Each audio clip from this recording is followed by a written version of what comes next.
Welcome to the Wed Pro podcast, the podcast for Wed Pros no matter their stage. We are your hosts, Katie and Roxy, and this is the Wed Pro podcast.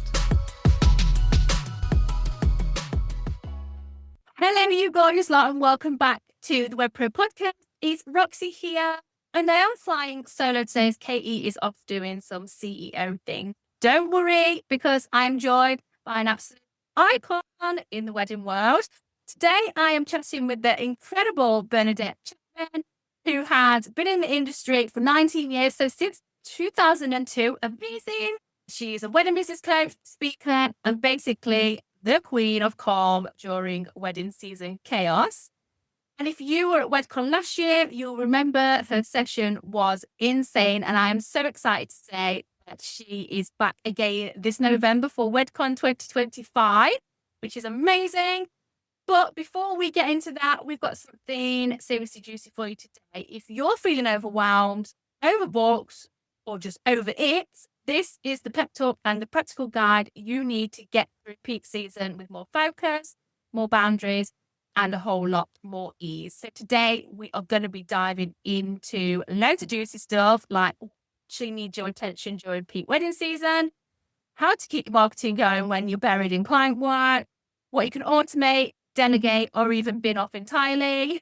We're going to be chatting things about self-care as it is so important, and about how to stay in your role when you're back-to-back weddings. Plus, why offboarding your clients properly might be the secret to more referrals and a stronger brand.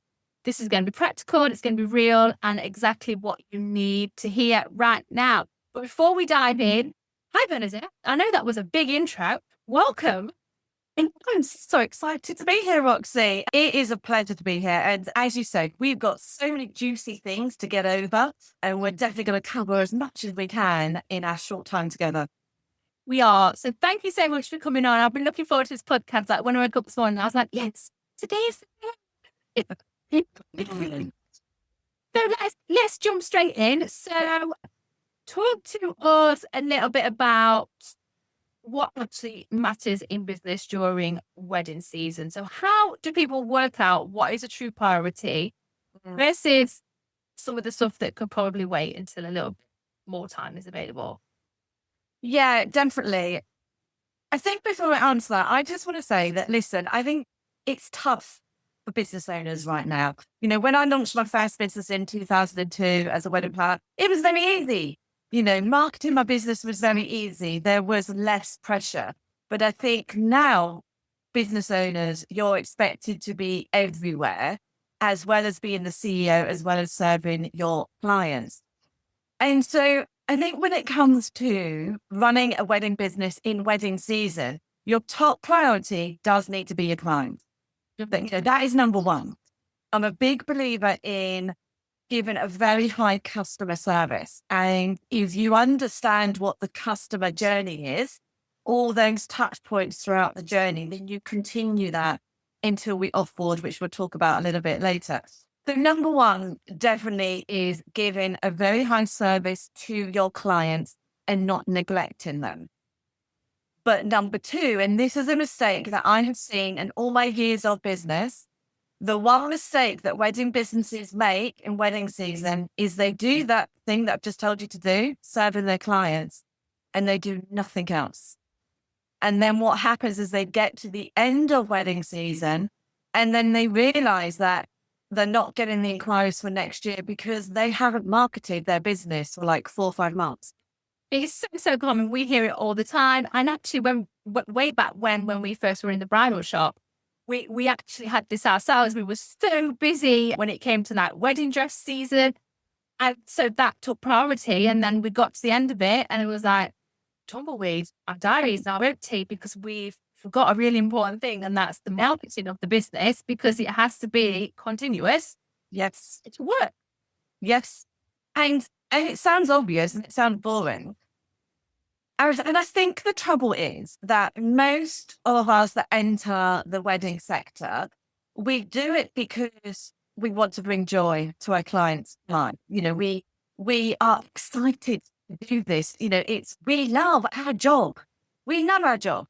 And so because of wedding season, that is but doing what brings us such immense joy. Like we're doing the thing. We're doing it. But who cares about marketing and sales and all of that? And I think sometimes you have to rein yourself back in and remember that you are a business owner as well.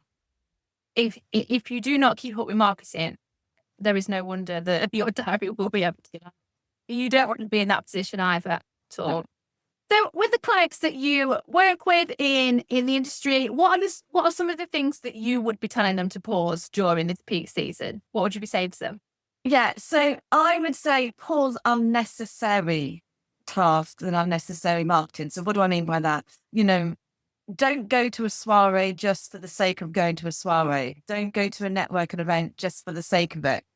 Don't have, any of that kind of networking, coffee, soiree. If it's not necessary right now, then pause it. Connections is huge. Get benefit. But this isn't the time to be doing it that when it's in the quieter periods. The other thing that I would say is do the necessary marketing. You don't have to be, let's say you don't have to be posting everywhere. I'm a big believer in repurposing, and so many people don't repurpose. If you create your lead content and then repurpose it elsewhere, it's going to be so much easier. And if you've created your lead content in advance, say your blog, then you've done the hard work already. So I think ask yourself, if I do this task today, is it a high value task? Is it going to move my business forward?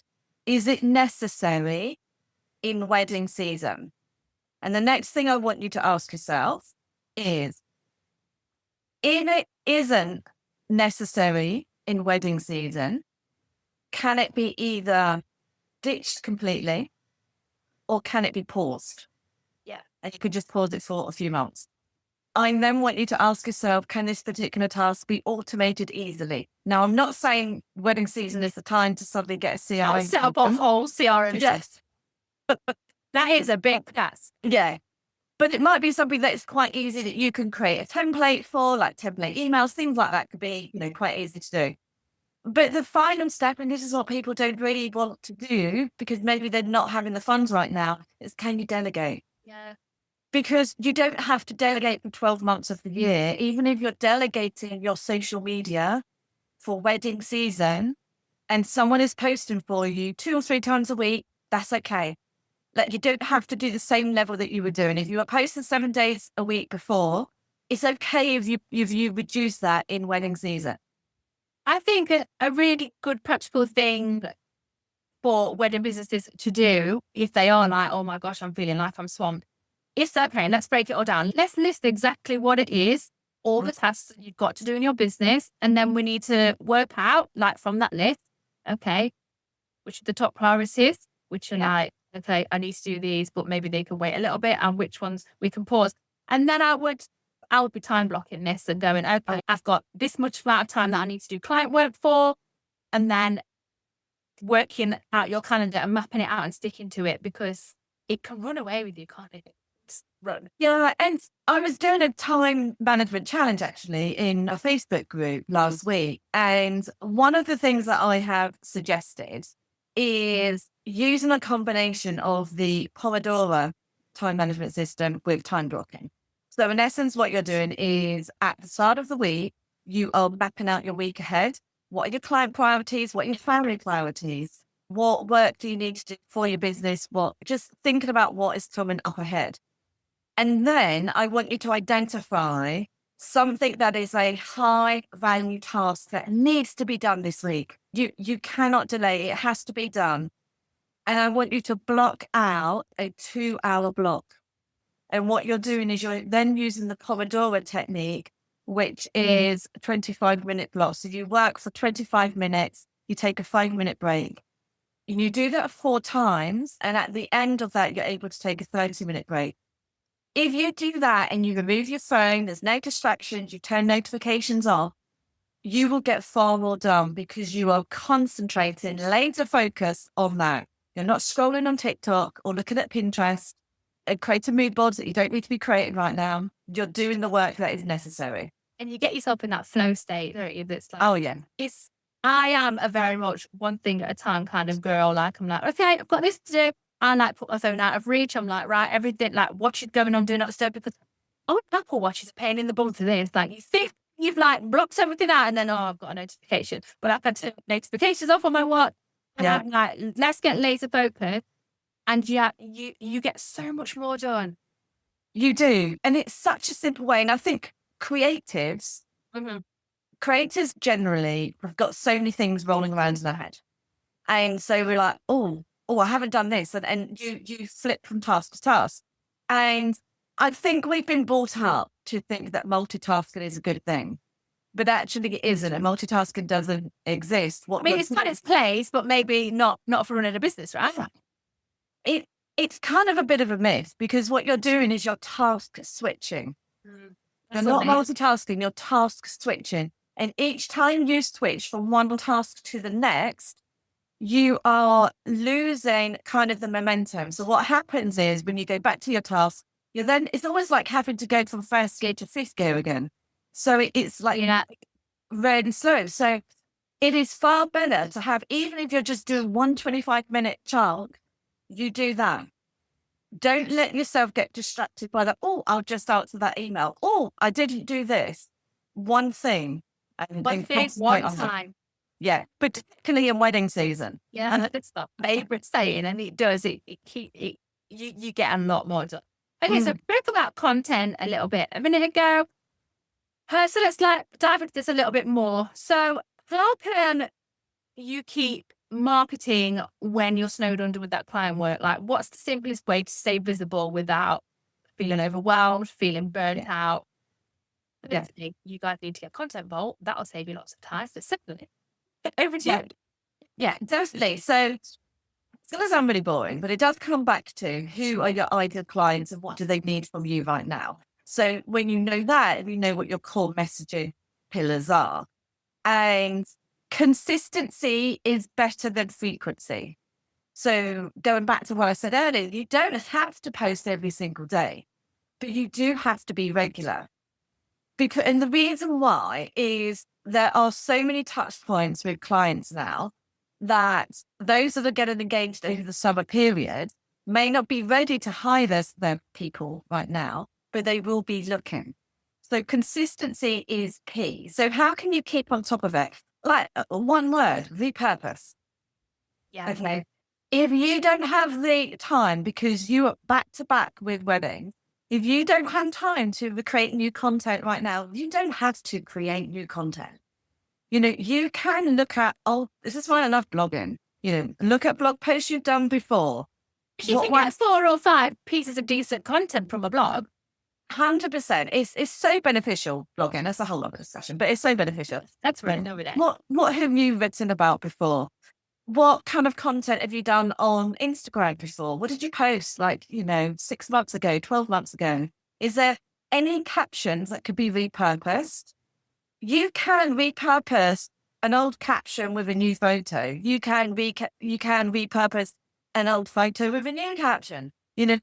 Get into the habit of knowing that it is okay to repurpose. You cannot and you should not be expected to create brand new content all the time, because actually you're doing yourself a disservice, because the whole point of marketing is you're building that brand awareness and you're building that connection between you and your prospective clients. And if you're just talking about different things all the time, they're like, who are you? What do you stand for? Whereas actually, if you are consistent with your core messaging, your values, and how it is you'll help clients, then they will connect with you. This core messaging, I thought like, oh, when you said that, because I think like a lot of things when you run a business, tend to try and overcomplicate it. And it's exactly like I said, you've got to keep that core messaging the same, consistent. And only because you think that you've spoken about this thing a lot of times, the end user, let me tell you, it's probably like with the algorithms on socials anyway, like squashing reach, like ridiculously, very likely that the end user has seen that piece of messaging anyway. So go for it. Like, work smart, not harder. You don't want to put more workload on yourself when you are busy. So find ways, make it easy for yourself. And it's not cheating. It's actually really clever. It's the opposite. Like, don't Yeah, let's do it in. I know people do that. Oh my goodness, I feel really guilty. I'm not looking after my socials enough. You are. You're doing it. yeah. I'm not saying that you never create anything new ever again. But what I am saying is, in wedding season, your priority needs to be on the execution of the weddings, not necessarily on expansion. You're still working on your business, but the priority is the customers. And so it's about how can you still keep the consistency with your business and your marketing, but in a way that is not sucking all the time from you. Yeah. Because I think I spoke about this at WedCon actually, and how there's so much talk about the life work balance. And, that doesn't exist, does it? So if you imagine it, it's like, let's stop playing. There we go. Wedding season, you're going to be doing more. Yeah. It's more for weddings. But then in the quieter season, you're going to be working more on working on your business. So you might go to WedCon, you might come to, my retreat or things that, because you're really focusing on the growth of you as a CEO. But in wedding season, that has to be your priority, because that's how you'll build your reputation, you'll get your testimonials, you'll get your images, you'll get your referrals. So you have to prioritize that. But that does not mean that you completely neglect the growth of your business and the marketing. So would you recommend batching content? I know we spoke about repurposing, but what other ways can we make this easier? Using a scheduler, getting help? What would you suggest? Yeah. So, there are different ways that you can do this, but, 100% getting a scheduler. So, whatever system that you're on, I use SEA Crepes, that's my CRM system, but I know lots of people use Planly. Even as a starting point, Business Suite does a perfect. Exactly. So there are lots of ways that you can do that, and you're batching it in advance. And actually that could be quite helpful, because you can see what you posted when, and you could ensure it makes a flow. I use a system with my clients called CAPE, which is ensuring you're having a mix of posts. So C is for connection. So that's who are you behind the scenes? What are your values? A is for authority. So why are you an expert? What do you know? P is for promotional. Don't forget to sell. Still important. Yes, And endorsements is testimonials, press features, things like that. Because I think sometimes in the wedding sector, it could be tempting just to post pretty pictures, but not actually give the context.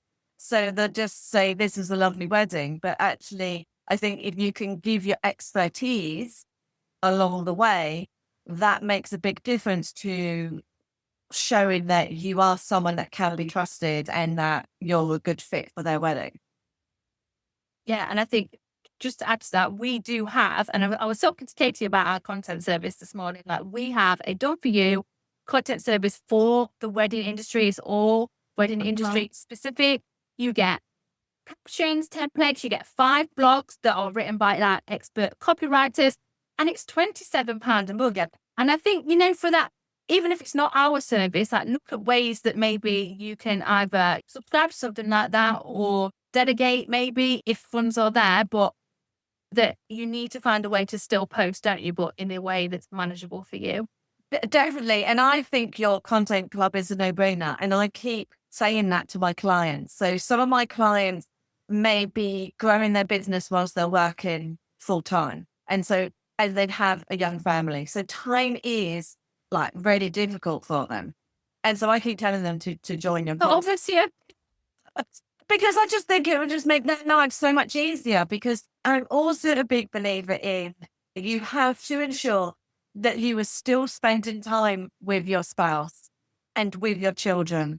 Because I never want someone to be in a situation where they are working their full-time job and then coming home and then putting all the hours into their business, but they forget about their why. Why are they doing this? So it is that balance again, and it's understanding when it will go like this. and sometimes it's going to be like you're going to get more of that nice time. Sometimes you're going to be frustrated because you feel like you've got no time, but you've just got to think like there is more to life than business. And I know it is important that, we're all here showing up, we're in our business, you are your business, right? So if you're not looking after yourself, which we'll talk to this in a little bit, not looking after you, like, you won't have the business in the first place. Yeah. And it's, it's work smarter, not harder. And no, it's a bit like cliche saying that, but it's so true. But it is so true. There's so much negativity about technology right now. And there seems to be this expectation that we have to do everything ourselves.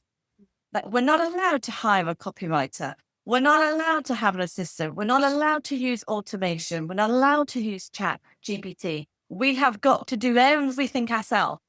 And that's completely nuts. That doesn't make any business sense. If you think of all the top entrepreneurs, they don't do everything themselves. Right. It's about utilizing the tools that you have to help you so that you can stay in your zone of genius and be your creative a guru, amazing, do the things that you excel at, but then think about what can you delegate or automate the things that maybe is not your zone of genius. And that just brings us on nicely to what we want to chat about next, which is automations and delegation. What are a few key tasks that most wedding pros should be stopping doing manually and maybe thinking about, okay, there is an automation for this? Contracts and invoices. Okay, this is we're going to slightly digress. So I think you've done a podcast on this recently, and I've got a blog post going live hopefully this week on it. Generation Z. Generation Z are not playing around. You cannot continue to run your business the same way you did a decade ago. Nope. You have got to get with it. You've got to be quicker. And I feel there's no reason why you cannot have your contracts automated now. You can get them signed within minutes instead of that delay. That very easily can then trigger your invoice. So then your invoice is sent and then you get paid. Isn't it better?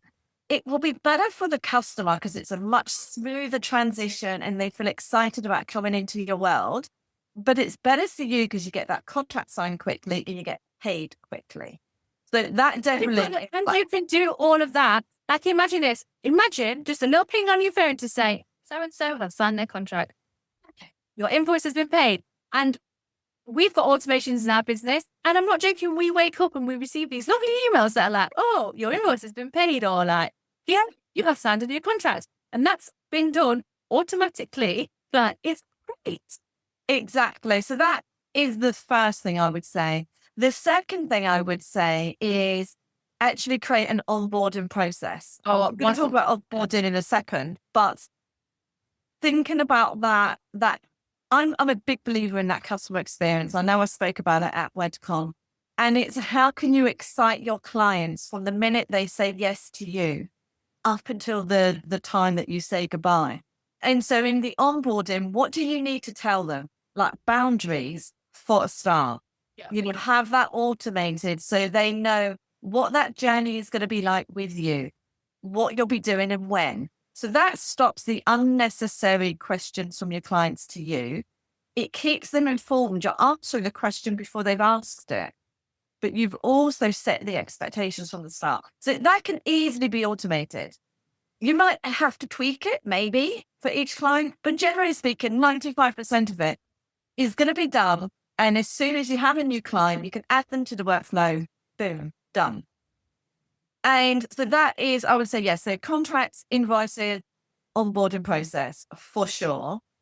And then there are other things that you can look at, your further invoices.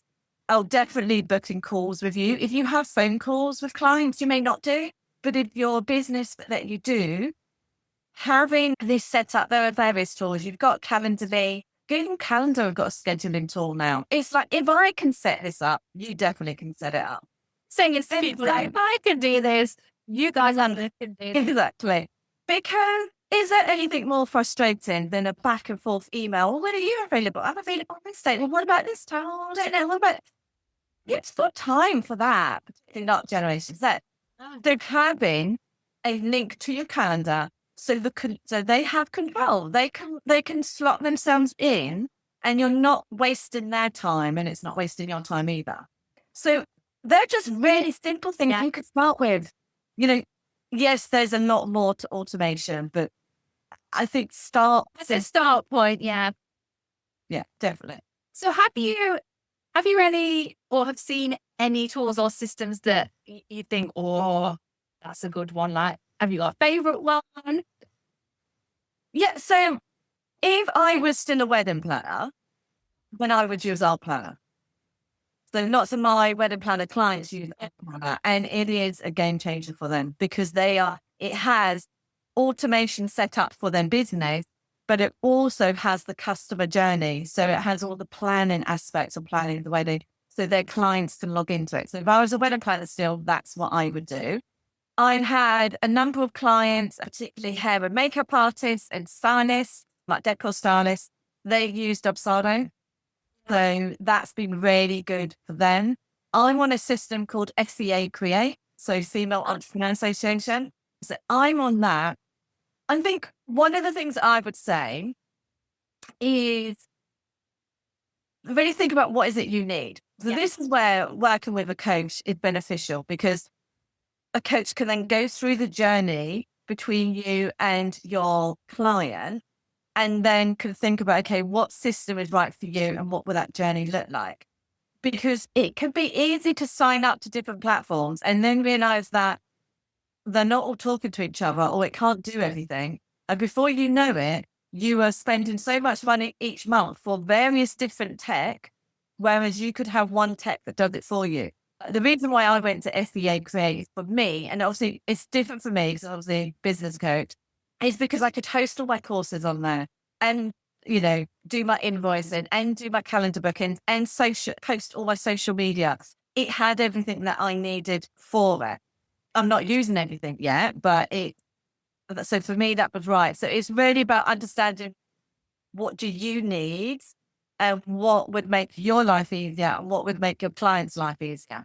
This is where I would go and lean on AI, go and lean on ChatGPT and tell it, this is what I do in my business. This, like, you really have to like feed in like everything you do. Yeah. What CRMs would you use? And it would just give you so many ideas. WebCon last year, we had Anshika, who is from Eternity. She has a CRM that is for wedding business owners, and it also has a client portal in there as well. So your clients can access That's right. client side of it. So that's another one that I would say go and have a look at. It's called Eternity, and she books calls with people to go through it to see whether it would be right for you out there. So that's something that you could go and look at as well. But there's loads of things out there to help you. But as a starting point, I think map out what your client journeys look like and then kind of go, okay, like, where could I automate? Yeah. For sure. And you don't have to do it all to begin with. No, start small. Like we are not automation girls, right? And we invested a lot in our business at the beginning of the year to get some automations into our business because we were still doing everything manually up until, which is crazy. Yeah. Let me tell you, it's been a roller coaster of relearning how to do things because my brain just wants to do it the old way. Like when you've been doing it 6 years, it's like, okay, like we're not going to do it like that anymore. I don't know whether I'm probably a little bit ADHD. I've definitely got dyslexia, but like my muscle memory takes a lot longer to train than most of the people, I think. So, but now when we sign a client up, the onboarding is so smooth. Like they get the contracts, they get everything they need, they get inputted into everything that, and it's just done and it's really great. So even if you are, well, firstly, if you're a tech dinosaur, doesn't matter. You still need to get with these times, right? Because this is, you want to scale your business and grow your business and be successful. You need to start marketing in a way that Gen Zs are going to respond to, and getting things in a timely manner is one of those major things that's really important to them. 100%. And I think the other thing that I would say actually is, look, if you're using like a new system and actually you do want to have it all set up and you don't want to just do it bit by bit, you don't have to do it yourself. And actually, I would say you shouldn't do it yourself. Hire a tech VA who is an expert in that particular platform. And then you go through the journey with them and then they set it up. with my own system, I have a tech VA and set all that up, should do it for me. Because I think, again, there's a tendency where we think we have to do it all ourselves, and we don't. You don't, yeah, like you absolutely don't. Like you can't be amazing at I mean, people are, which is fun. Yeah. But My if middle you are, child. there's other ways that you can do it and still be successful. Like that's fine. Like we all have like things that we're good at, things that we're not good at. Yeah. Lean into the good things and look at ways that you can still get the other stuff done. 100%. So we touched on self-care a little bit earlier. So I know you always say that time management, self-care really go hand in hand. Yeah. Why is that?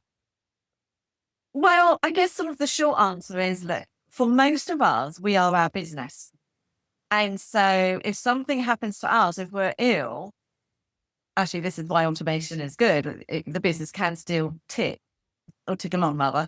But, we are the face of our business, and it is really important that we are looking after our health because our clients are expecting us. You don't want to get to a situation where you're burning out in wedding season.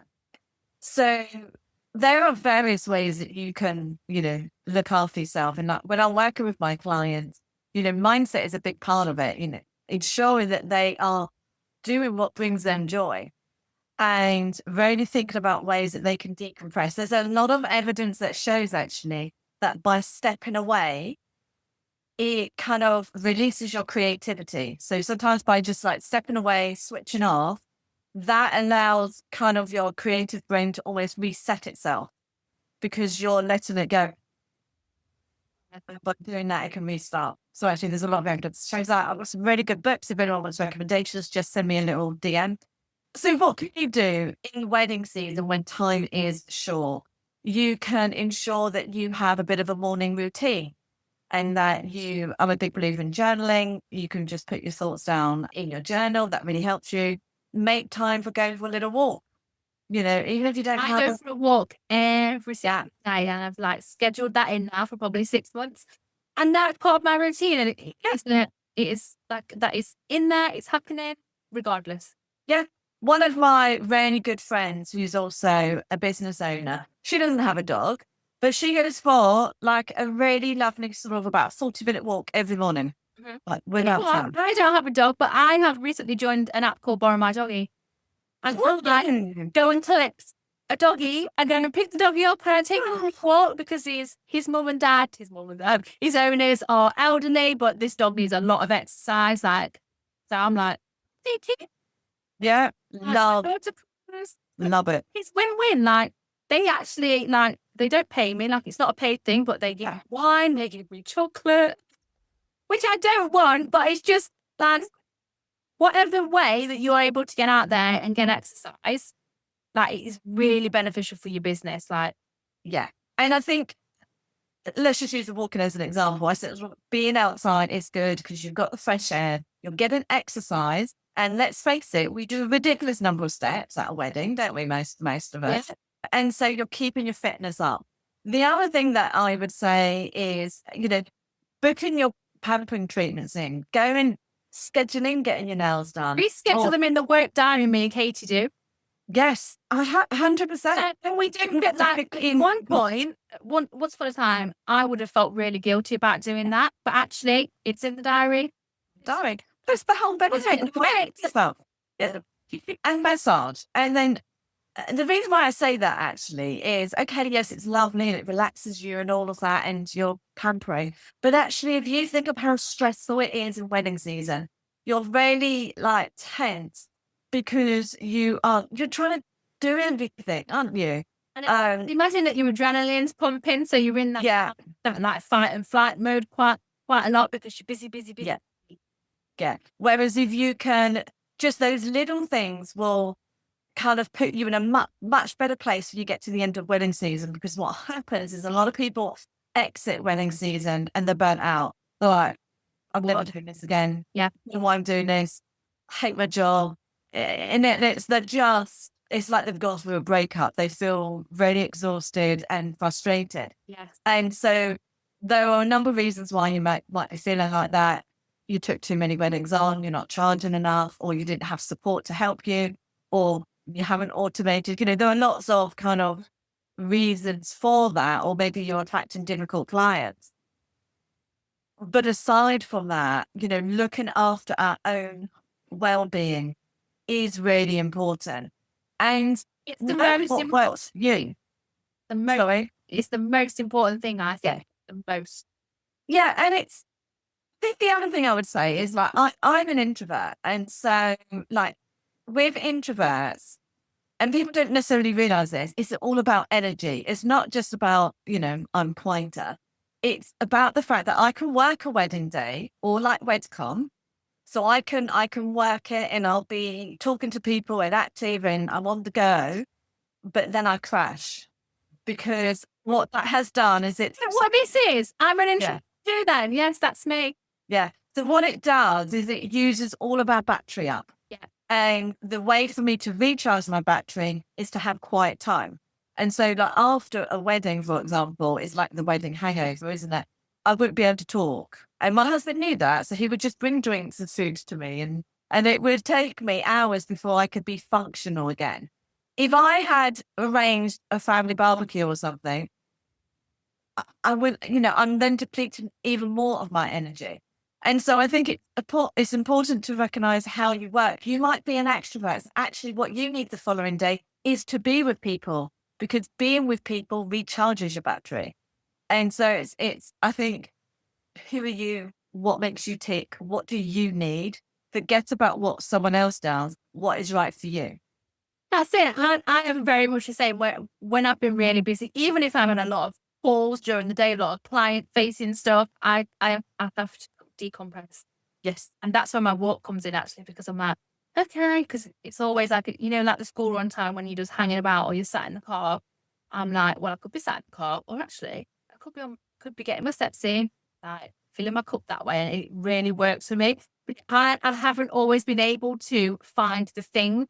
And it's only when I've leaned into how I am, what I'm feeling, who I am, that I've gone, okay, like, this is what I needed. And it doesn't matter, exactly like you said, like, it's not about what everyone else is doing. Like, No.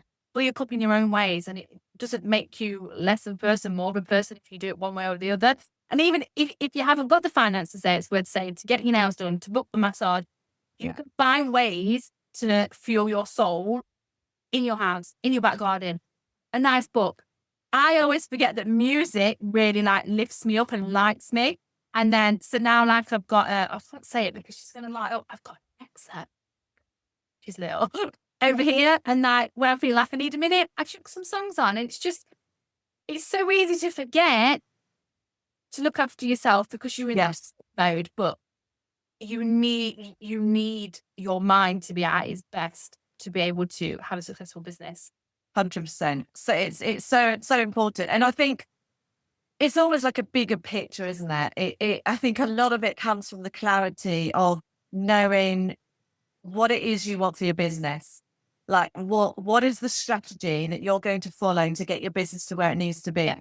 I think if you don't have that, if you don't have the strategy, if you don't have a marketing content plan, and you're just like, you're being reactive, you will burn out. Whereas I think, I am a girl with a plan. If you have a plan, I think it makes it so much easier for you. Yeah, it totally does. So we've spoken about, well, why neglecting yourself is not very good, but now let's chat about why neglecting the CEO tasks in businesses is a mistake, even if you are busy. And what's the risk of focusing 100% on client delivery and ignoring the business side of the business? Yeah. And I think this is very common. And I've seen this, since I've been, working with businesses since 2004, is what will happen is when a new business launches, the Like the momentum coming for it. Yeah. And then they get clients, and so then they work on the weddings, and then they forget about working on the business. So then what happens is the business will just keep doing this, because they'll have no weddings the following year. So then they go really hot on the marketing again, or they might work with a coach, and then they get bookings the next year, and it will just keep doing that. So it is important to keep working on your business. It's why I believe, doing things like, coming to my goal setting day, going to WedCon will really help you then think about what do you want for the following year. And so you have a strategy that you're following. So even in busy season, you can do something to do with your business. Like all my clients follow my 90-day plan. So there'll be like a 90-day plan and their priorities will be in there. Obviously, summer season, priorities are the weddings, but there will still be something in there that is moving them that a little bit closer to what their end of the year goal is. You don't have to go all out, all in. You don't have to go all in on your CEO tasks in wedding season. It's unrealistic. No matter what, all of the viral videos or Instagram captions that you see from various coaches, you cannot go all in on your CEO work in wedding season. But as long as you're thinking about what were the goals I set at the start of the year for the end of the year, what have I done so far? What haven't I done? What can I do to move that needle forward? It's okay if it's in small chunks because you're still moving forward. I always think that it's quite visually, and it's just like a little kick forward, just a little like nudge forward all of the time. We don't take on, exactly like we said, creating a full CRM system in peak wedding season. It's not the time to do these sorts of things, but there are tasks in your business that you still can do. And like you say, it's about having that plan, about that North Star, like what are we trying to achieve here? And it's always, you need to always think ahead. Like you need to be one step ahead of the game all of the time. But with that being said, how can people make CEO time realistic during peak season? Yeah. So I believe very strongly in writing your goals down, because I think if it's just on a spreadsheet on your computer, it's out of sight, out of mind. So firstly, if you're writing the goals down, I have them in my day planning document. I then have them in my desk planner that is on here that I'm looking at. I then have a big whiteboard in my office so they can't see it. And each month I put my goals down, and each month it will be client tasks and it will be CEO tasks as well. And so I think it's about identifying when you're time blocking what gaps. Like if you can do like 2 hours a week, that's great. Yeah. So, that 2 hours. You can achieve a lot in 2 hours. If you do it the way you said about, I can't recall what door. There you go. Yeah. If you're doing it that way and you are, you're really strategically time blocking, you can get a shed load done. A shed load. And I think take a moment to ask yourself, is this task high value? Will this move my business forward? Because so many times we do things because we think we have to, but they're not actually going to be task moving our business forward. And like, it probably sounds like my answer probably sounds really boring, and listeners are probably thinking, is that your answer? Schedule 2 hours of great things. Have your goals written out. Step one. If you can have them visually in your office, even better. My clients all do this. But if you can then prioritize some time out of wedding season, like I love theme days. So you'll have one day that is dedicated to working on your business. But in wedding season, that might be a bit difficult. So in wedding season, schedule 2 hours a week. Yeah. And, you did hit the nail on the head. Like people might be thinking, is that it? But it's hard enough, coaches. And, in life, business doesn't have to be hard. It's about simple, easy to follow stuff that you can do to get your business to where you want it to go. Like it doesn't have to be like all bells and whistles. This stuff really works. It's just, you just need to do it. Yeah, because that's the thing, isn't it? It's all very well thinking about doing this stuff, but it's like, just do it. Like, try it. Don't sit in that frustrated, like, oh, I'm too busy. Like, there is time. Like, I put money on it that you can find time 2 hours a week to do this. Yes. Yeah. Like 100%. Okay. Let's talk about the last piece of the client puzzle, and that is offboarding. Why does offboarding matter now? I know that's this one. I want to hear from you. How does it benefit wedding businesses? Okay. How many times have wedding businesses, when they get to quarter four, go, don't have like testimonials from my clients and I don't have photos from the weddings, and they get frustrated. But what they've done is they've ghosted the client. It's the wedding day, and they're like, Bye, on to the next one. yeah, done. Yeah, and on to the next one. Now, part of that is because of their time management, and they're doing things that maybe they shouldn't be doing. So it's all about, that time blocking, time management. It all kind of comes full circle. So instead, what I suggest clients do is have an offboarding sequence. So again, you either have it completely automated or you have it ready to go. And so in that offboarding email, you'll then, it was a pleasure, working with you. You are letting them know if there's any money owed, anything urgent that they need to be aware of. Here is where I'd like you to leave me a review. Here is a link to my feedback form, perhaps. Here are details of my referral scheme. If you refer me, this is what I'll give you in return. And basically, you're just saying goodbye in a nice way. You might want to also send them a little note. Some clients or businesses may give wedding cards. I think they get lost.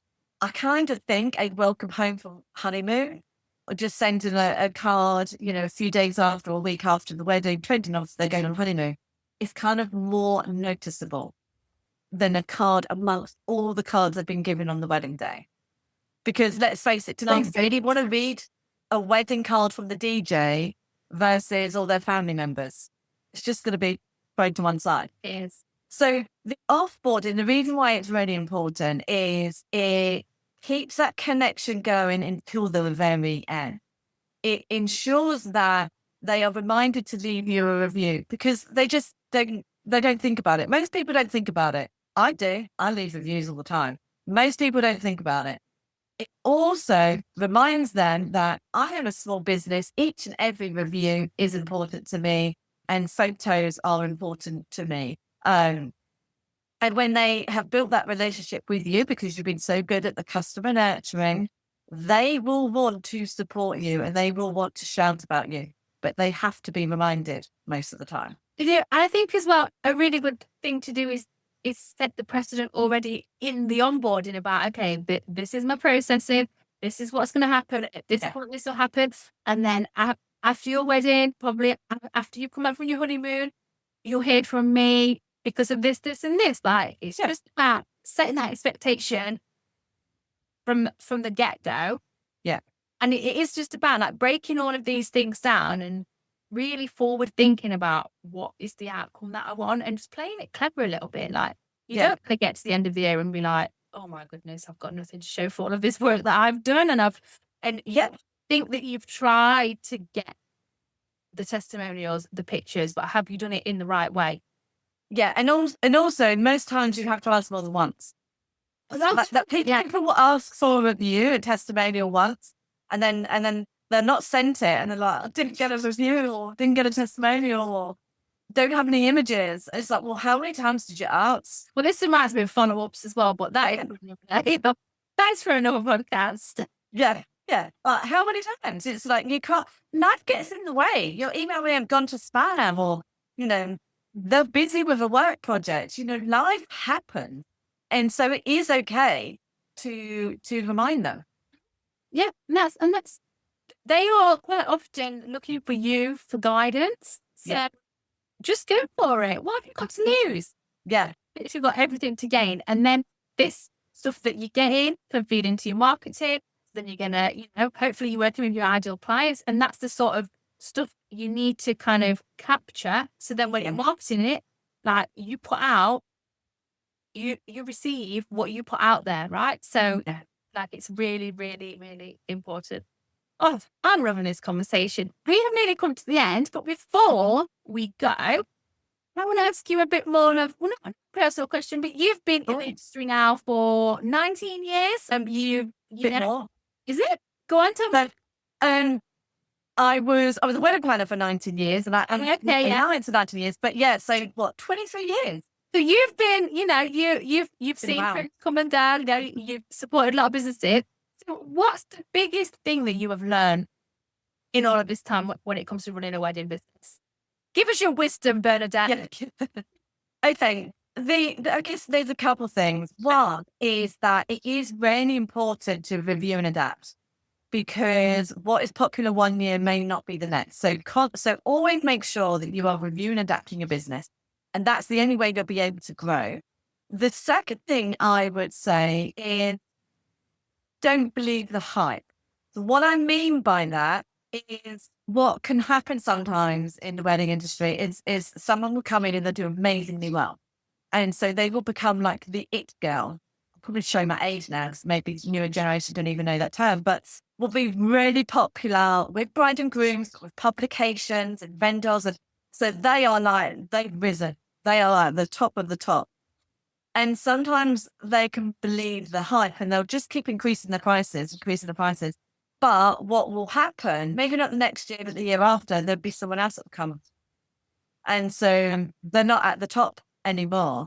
And so I think it's really kind of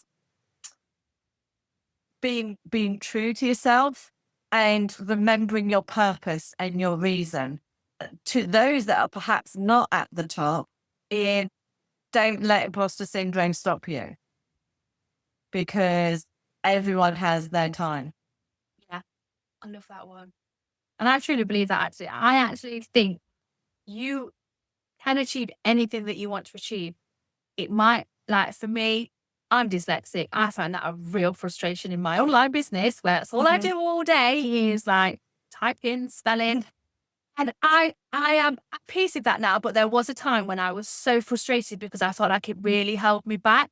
But and I've learned that it might take me a little bit longer than the next person, but I am getting there. Like, Yes. And this is where I always say, if I can do this, anyone can. There was a time, Bernadette, when I was a child, and I know I've spoken about this on the podcast before, I could not string a sentence together. I had a Chapman, I had low confidence. You would not see me. Like if someone said to me, Roxy, like you're going to have a really successful global business where literally you are going to be the face of your business. You're going to be speaking, podcasting, doing lots of work with clients. I would have been like, shut up. You're absolutely in. But you are in charge of your own destiny. 100%. I'm the youngest of 4, single mother. She had a very tough marriage, and brought up on a council estate. But I always knew I wanted to move out of that town, and I always had like a big vision. Yeah. And I'm not academic. I didn't go to university. I know I'm not as intelligent as some people out there, but that shouldn't stop you. If you have the vision of what you want, then go for it, but understand the steps that's going to take you to get there. Yeah. Yeah. And it would take some grit, and it would take some discipline and some. Yes. Even when it's the scariest thing in the world, putting one foot in front of the other, you need to keep putting them feet in front of each other, don't you?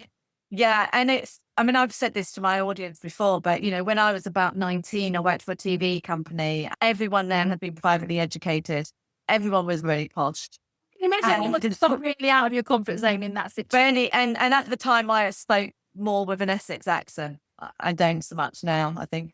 But I used to go bright red. And so we'd have these soirees with the commission and editors from like Channel 4 and History Channel. And if I was talking to anyone, I would go like really bright red. Until one day I said to myself, I'm going to pretend I'm confident. I do that. Well, not anymore, but and that's what I did. Yeah, same. And so yes, I've been on TV numerous times. I can speak on stage. I've been on live radio, live TV, pre-recorded TV, doing this interview here. I wouldn't have been able to do that at the age of 19 because I would have gone bright red. Oh. So you can do it. Those of you that are listening or watching, you can change your life. You will stumble. You will go red. You will get your words mixed up. But if you keep at it, you will be successful. Yeah, like there is no two ways about it. You actually will. Yes, I love this. How good was that? Honestly, Bernadette, I could listen to you all day. Your advice is so pure, you're so grounded, and you've just got so much useful kind of knowledge that our listeners are literally gonna I know people listen on our dog walk. I know you do as well. I do. You guys are going to have to play this back when you're not so active. So you have to go on a long dog walk. So, if this episode has given you a bit of breathing space, clarity, or reassurance, why don't you share it with some of your wedding pro mates? We all need this kind of support. You know, it's getting to busy wedding season. Everyone's probably feeling it. So, yeah, do us a favor, just hit the share button and go and share it on WhatsApp to some of your wed pro mates. And just a little reminder, Bernadette will be back on stage with us for WedCon 2025. Her talk last year was absolutely amazing, and this year is going to be even bigger. So if you have not got your ticket yet, now is your time, and I will pop the link for that in the show notes. I will also pop the link in there for Content Club for those of you that want to go and check that out. But Bernadette, where can people find out more about you? Yeah, really easily. My website is bernadettechapman.co.uk, and you can follow me over on Instagram as well. And what I would say is, if you have listened to this and you've got some questions and you're not too sure, just send me a DM. I do actually answer my DM, so that isn't automated. So if you've got any question, I will come back to you and help you. Amazing. Thank you so much for tuning in today. Go and take a deep breath, grab a cuppa, and give yourself a little bit of credit, because you're all doing better than you think you are. We will see you on next week's episode. Katie will be back with us then. Take care, everyone. Bye. Bye. Thanks for listening to this episode of the Wed Pro podcast. Full transcripts of this episode, plus every other episode we have done, are available at www.theweddingbusinesshub.com/blogs. Thanks so much for listening. If you do have any questions about this episode or anything else at all, you can email us at info@theweddingbusinesshub.com. And if you are loving our episodes, which I know you are, make sure you hit the subscribe or follow button so you can stay updated with any new episodes that land. Forward to seeing you on the next episode.